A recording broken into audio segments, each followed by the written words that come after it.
তফসিলে না থাকায় আইনগতভাবে এনসিপিকে শাপলা প্রতীক দেওয়ার সুযোগ নেই। দলটিকে অন্য প্রতীকে নির্বাচন করতে হবে বলে জানিয়েছেন নির্বাচন কমিশনের সিনিয়র সচিব এসি আক্তার আহমেদ। অন্যদিকে আরপিও সংশোধনীতে বিএনপির আপত্তি সহ গণভোটের ব্যাপারে ইসিতে কোনো তথ্য নেই বলে জানান তিনি। ত্রয়োদশ নির্বাচন ঘিরে এরই মধ্যে ভোট কেন্দ্রের তালিকা চূড়ান্ত করেছে নির্বাচন কমিশন। আরও জানাচ্ছেন মাহফুজা মুসলিহি। এনসিপির নিবন্ধনটা শাপলার মাধ্যমেই হবে। শাপলা প্রতীক নিয়ে ভোটে লড়তে এনসিপি নেতাদের এমন দাবি বরাবরই।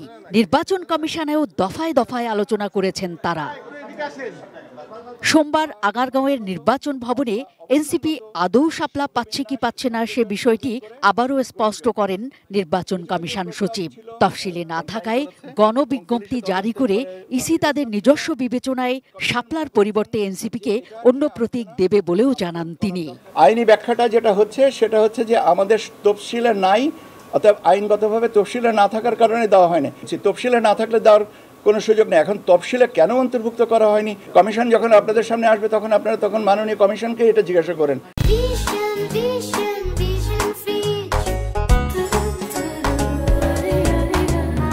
আখতার আহমেদ বলেন, জোটবদ্ধ হয়ে ভোটে প্রতীকের বিষয়ে আরপিওর সংশোধনী নিয়ে বিএনপি যে আপত্তি তুলেছে সে ব্যাপারেও কমিশন সিদ্ধান্ত নেবে।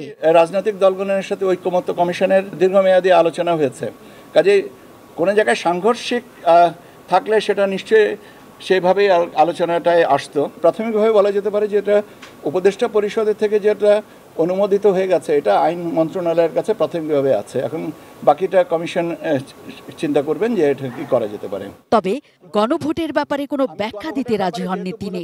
আমাদের গণভোট সম্পর্কে নির্বাচন কমিশনে আমার জানা মতে এখনো পর্যন্ত কোনো তথ্য আসেনি। যেটা নির্বাচন কমিশনে এখনো পর্যন্ত আসেনি সে বিষয়টা নিয়ে আমি কি করে কথা বলবো আপনাদের কাছে? আপনাদের প্রশ্নটাও দয়া করে সংশোধন করেন।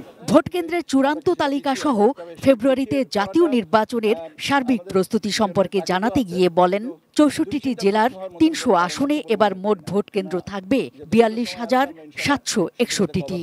আর কক্ষের সংখ্যা হচ্ছে পুরুষদের জন্য ১,১৫,১৩৭ আর মহিলাদের জন্য ১,২৯,৬০২।